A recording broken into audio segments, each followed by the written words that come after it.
Hey guys, welcome to the 10th lecture foundation batch में।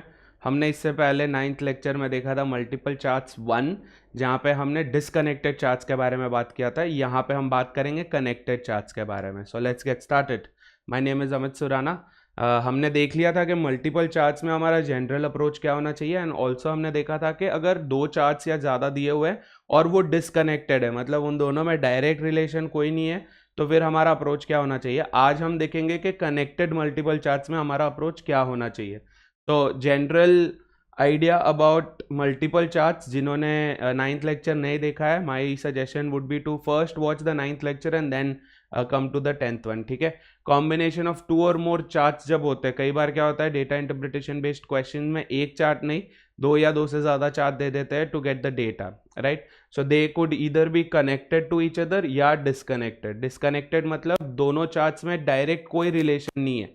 Chart 1 will give you different kind of data, chart 2 will give you different kind of data, chart 3 would give you different kind of data.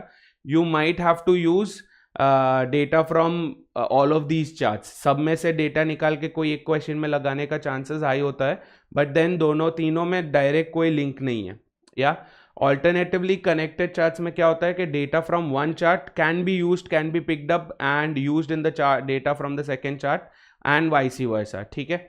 तो आज हम देखेंगे connected charts के बारे में। हमारा general जो स्ट्रैटेजी रहेगा वो क्या है, इंस्ट्रक्शंस और चार्ट टाइटल को बहुत बहुत ध्यान से पढ़ना है, क्योंकि अगर इसमें मिस्टेक हो गया तो फिर all the efforts, all the time that we spent on doing that would be in vain. ठीक है, वेस्ट हो जाएगा।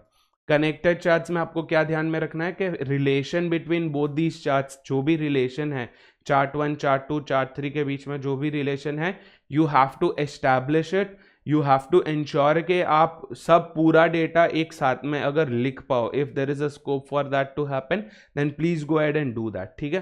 And make note of any missing data if possible. ठीक है। डिसकनेक्टेड चार्ट्स का हमने लेक्चर 9 में देखा है। If you have not seen it, please go ahead and do that. Set 1 example उठाते हैं। इस एक एग्जाम्पल के थ्रू हमें हमारा पूरा कॉन्सेप्ट समझ में आ जाएगा। ठीक है। पाई चार्ट शोज, तो दो चार्ट है, देख लो। ये रहा हमारा मल्टीपल चार्ट का क्वेश्चन। This is the